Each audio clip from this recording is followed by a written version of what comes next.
and then you understand it, and then you can contribute to what your position is as it relates to the Bible and science. Yeah. And then we can start talking about individual examples, including embryology. That way, both of our audiences will know, where we stand on the issues. Yeah. How does that sound? That sounds fine. All right. So what I wanted to say, first and foremost, is that and I think maybe you'll agree with me here, we don't say that science is incorrigible or that it produces eternal sets of truth. And we know that the scientific method is based on falsification, as Karl Popper and others have stipulated. And as such, there can be change in science, even that which is referred to as scientific fact. We know that Thomas Kuhn wrote a book called The Structures of Scientific Revolution, which talks about what he refers to as paradigm shift. Yeah, I've got it. You've got that book? I've got that book. So me and you, I think, both agree that we shouldn't be using science as a yardstick for truth in an absolute sense, because maybe me and you will agree that science is itself not a perfect or eternal, incorrigible enterprise. Would you agree with that? Can I reply? Yes, of course. So, I agree with the general thesis laid out by Mohammed. I agree with it. However, there are relative truths within greater paradigms that we can establish as certain. Things that we have no reason to indicate, because until there is a greater degree of observational tool, as well as the fact that technology itself will reach a limit in terms of what observations it can make, will mean that there is a conclusivity to certain observations. Certain observations are not all like speculative physics, like the multiverse and discussions about the Big Bang and questions about what gravity is. Yeah. Some things are actually indisputable descriptions of the material world, such as the chemical compound of water, H2O. All right, so in a sense, I kind of do agree with you, but I'd like to kind of couch my language in more specific and sophisticated terminology. Go on. I think you're right to say that there is different epistemic weights to different observations that one can have scientifically. Yeah.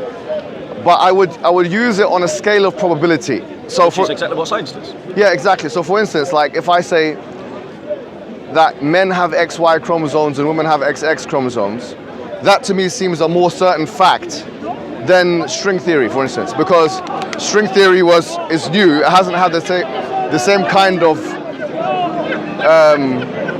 kind of peer-reviewed exposure as has the biological understanding of XY versus XX. Yeah, I think me and you have got enough grasp of the scientific method to now move the conversation forward. So so that's good. So what we're saying is effectively, we agree on the fact that science is not an eternal truth, but that certain things are probabilistically more possible than others.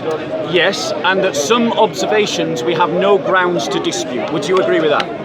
There's certain observations within science. Yeah, I would agree with that. Right, and so for instance, like the XY and XX. Well, I mean, it's a bit more complicated than that, because there's XXY and there's XYY. No, but these are additions rather than replacements for Mark. Exactly. So they work within a certain paradigm. Right. So now, let me lay out my case. Yeah. Because I'm the prosecutor in this discussion. Now we are both prosecutors and we're both defendants. Right. Well, so let me we talked about the fact that we're going to bring both of the books. Yes, that's absolutely fine. Yeah. That's absolutely fine. So in terms of the standard, so I'm going to lay out my case. In terms of the standard that the Quran lays out for itself, it says in Surah 482, you probably know it off the top of your head. Yes. What does it say? لو كان من عند غير الله لوجدوا فيه اختلافا كثيرا. If it was from other than God, they would have found in it many inconsistencies. Yeah, exactly. Many. Yeah, and I'll just read it in the translation that we've got here as well. Yes, sir. So just to make sure that there's no dispute for 82. Do they not consider the Quran carefully? Yes. Had it been from other than Allah, they would surely have found therein many a contradiction. Now, many a contradiction can be internal contradictions, or it can be external contradictions. Agreed? Yes. So, Muslims have marshaled and I accuse the dawah, those who are doing dawah, I accuse them of lying deliberately. Because they claim, and I'm going to demonstrate that it's false, that the Quran... When you say they, let's be clear here. The da'i, the ones doing but dawah. let's be very specific, because people like Zakir Naik, okay, fine. People like Adnan Rashid, people like... So you're talking about... I've given you some examples. Shabir No, Ali. but are you talking about Zakir Naik, or are you talking... Because you have to understand something. I think it's very important to realize that we don't all have the same view when it comes to this. I agree. So it's not... I don't think it's very clever to generalize the da'is in that I sense. tried to be specific. I did say the da'i, those doing dawah. Some. And I gave examples Oh, of right, the people that I'm talking that's about. why I just had to interrupt to make sure that kind of specificity was ensured. Okay, so ahead. we've clarified that. So now, in terms of the argument, You like that, eh? yeah, in terms of the argument, yeah, no, it's totally fine. He said it's totally fine. In terms of the argument, It's fine. in terms of the argument, Yes, sir. Muslims make the argument that the Quran accurately describes embryology. That's what they say. Yeah. Now, I've qualified that, so when I say Muslims, I'm speaking about certain kinds of Muslims, like Adnan Rashid, like Zakir Naik, Right. like Shabir Ali. Not Right. every Muslim, I fully appreciate that. Yeah. So, it is fair, therefore, for me to test that argument. Of course. Right. So, when I look at the description in the Quran, Yeah. and I'm going to read it to you, I'm going to ask you to just qualify for me what you think the stages are that are being described. So if we go to Surah 23:12, Yeah, I got it. Yeah. yeah. So 12 to 14, if you want to recite that while I'm getting out English. No, it's fine. You can just go ahead. Okay, fair enough. Yeah, but just before I do recite it, if you want me to, there are two It's not just 23 which talks about I know. stages. There's 22 as well. Yeah, I've got Surah that. Al-Hajj. I've got that. Yeah. So what? Do you want me to go through all the stages? No. I'm going to read it, and when you hear a stage, I want you to stop me, interrupt me, and say this is a stage. Is that fair? Okay. So that everyone can hear the case being made out. Right? So, and indeed we created man out of an extract of clay. Thereafter we made him as a nutfa, thank you, in a safe lodging. Then we made the nutfa into a cloth. Then Into a clot. Then we made the clot into a little lump of flesh. Yeah. Then we made out of that little lump of flesh bones. Then we clothed the bones with flesh. Yeah. And then we brought it forth as another creation. Yeah. So how many stages did you hear there? In this part, وَلَقَدْ خَلَقْنَا الْإِنسَانَ مِنْ سُلَالَةٍ مِنْ طِينٍ. So number one, طين. What, sorry? So the clay or mud. So clay, yep. All right, and then you have ثم جعلناه نطفة في قرار مكين. We made him into a nutfa in a safe lodging. So nutfa. Nutfa is the same lodging. Is the safe lodging. ثم خلقنا النطفة علقة فخلقنا العلقة مضغة فخلقنا مضغة عظاما فكسونا العظام لحما ثم أنشأناه خلقا آخر فتبارك الله أحسن الخالقين. So you hear 3 stages. No. So you got. So let's go with nutfa. Yeah. We're talking about embryology in particular, right? So if you have nutfa, Yeah.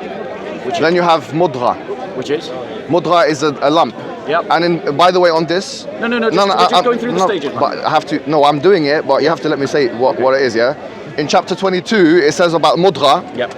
مخلقة وغير مخلقة. So it's partly formed and partly unformed. Yeah. And then so after mudgha you have alaqa, which is a clot, and then after alaqa you have idam, which is bones. Yeah. And then you have after that flesh. Okay. So right. 5. Now again, just like the Muslim brother before him, without any prompting from me, no prompting from me at all, Mohammed said you have bones, then flesh. Yeah. So that's 2 Muslims independently, and Hijab's an experienced debater who said bones and then flesh. That's right. Now guys, it is a simple fact of embryology, and you can all go and Google it right now. Bones do not... Okay. Now notice the interruptions, Guys, let him make his claim, please. Let him make his There we point. go. Bye, Mansour.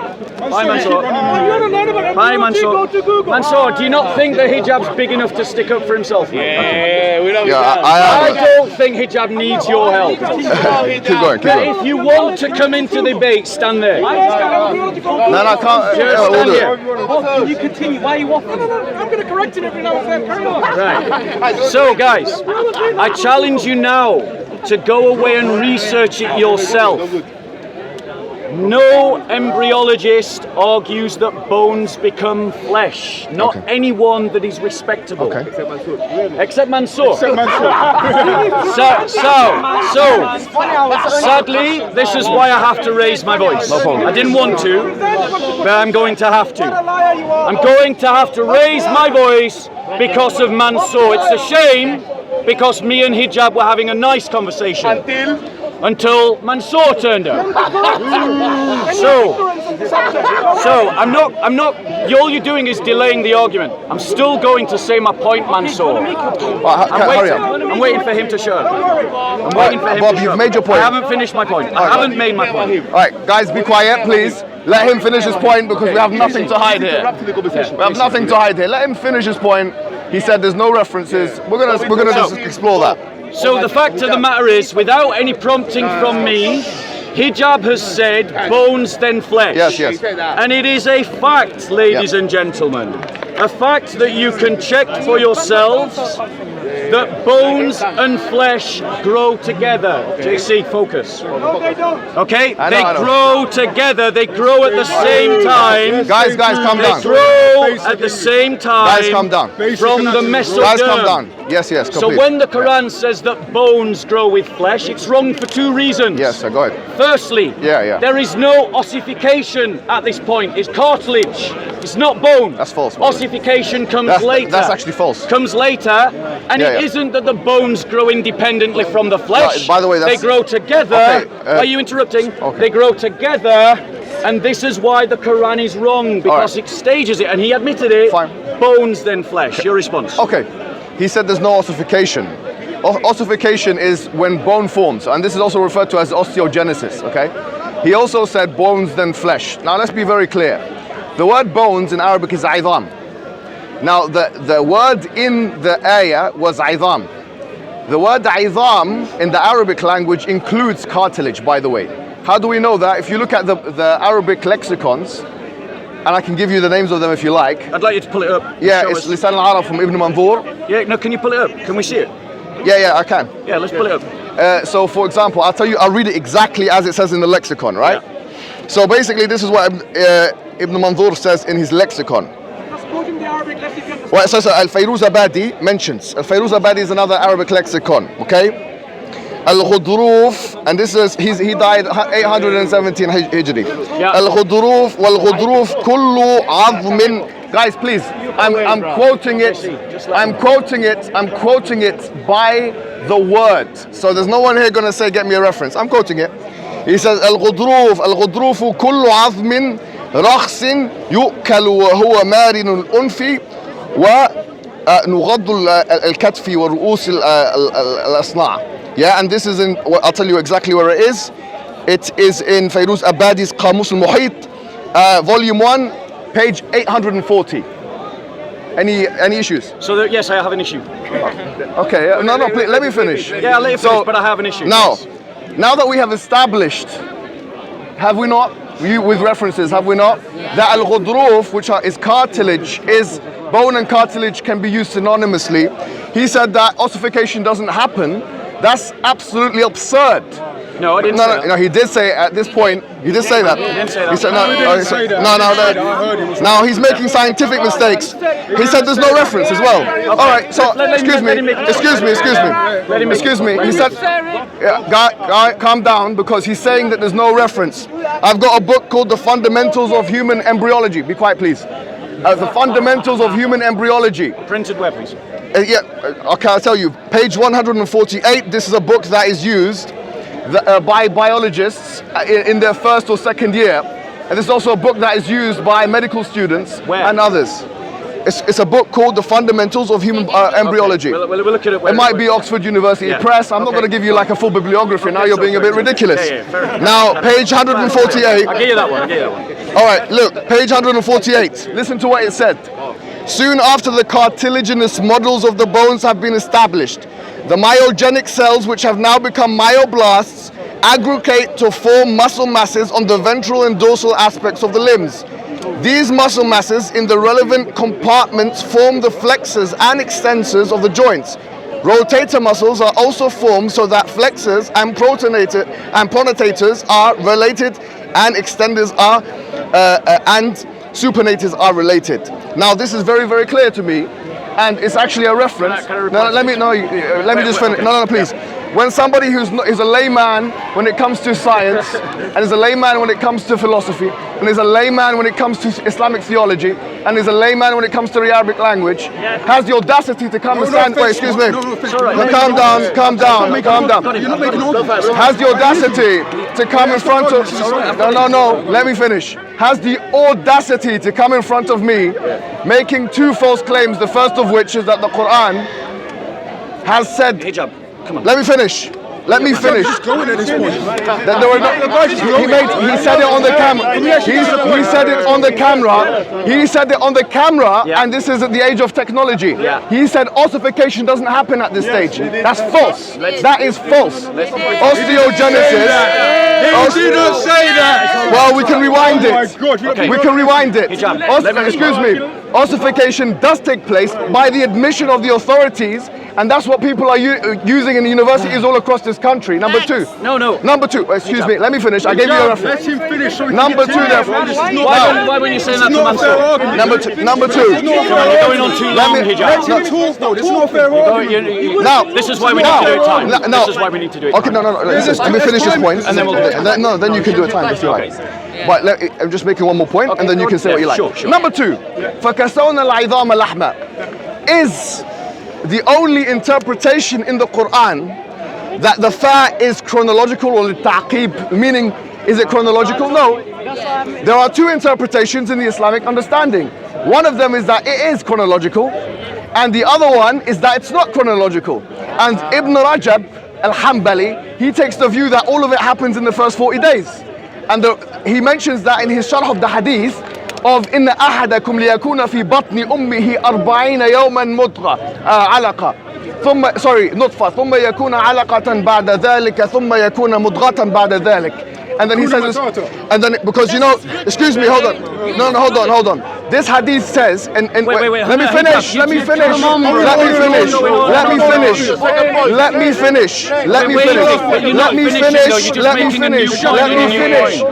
finish. You need to hear all the data. Otherwise you won't know what. Listen, let me finish. You're not finishing. Let me finish. You're not finishing though. Give me what? You're not finishing. Let me finish. Carry on. There's another way of the hadith. Here we go. Another one. Listen, please. Calm down, please. He said, there's another hadith, and very important. ثُمَّ فِي ذَلِكَ مِثْلَ ذَلِكَ. This is very important. So he said that in the hadith of Muslim, and the hadith of Sahih Muslim, it's فِي ذَلِكَ مِثْلَ ذَلِكَ, which means in that time, listen, it means in that time, it will be like that. So because it said فِي ذَلِكَ مِثْلَ ذَلِكَ, the opinion of the Hanabila in the matter, the Hanbalis, is that it all happens in 40 days. Why is it there for that there's a difference of opinion among the fuqaha? Wait, you're just making another point. Please, man, stop. Stop. Let me say it. You can talk. Let me talk. Let me finish. You're not finishing it. Let me finish. You're not finishing. Let me finish. You're not finishing. Let me finish. You're not finishing. But you're not finishing. I'm gonna finish. No, you're not though. You're just gonna make another point. Let me finish. Look, that's why the fuqaha have differed, the jurists have differed as to when a woman can have an abortion. Some say 120 days, some say 40 days. The ones who say it all happens within 40 days base it on the hadith and the interpretation of the hadith of Ibn Rajab al-Hanbali and other Hanabila. Therefore, now in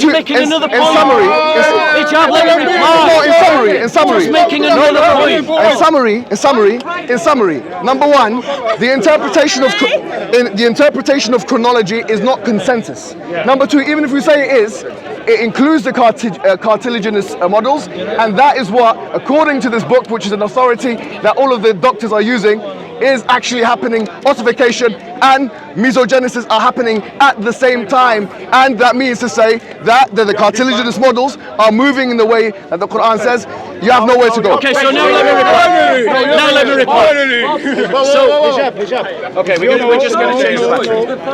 We're going to let him go, please. Now I'm going to give him his time. No one interrupt him. Tell that to Mansour. You told him to come. Please, everybody, make sure that you don't interrupt him, because whatever he says is going to be refuted, and then we're going to move on to the Bible, where he's going to have nowhere to run. Okay, so guys, I listened carefully to the book that he quoted. Okay. And this is why I didn't want him to go on making point after point after point after point, so that we could address all the points. This is how you construct a fake miracle. You blind people with words. It's a rhetorical device called sophism. It's just sophistry. You bring out lots and lots of things. People can't grasp all the points that you're making, and then because they can't process all the information, they just accept the summary. And this is a tactic that Hijab has just demonstrated perfectly. Masterfully. Notice the interruption. Notice the interruption. So, ladies and gentlemen, I listened to the quote from the book that he quoted, and what I heard was that bones and flesh grow together.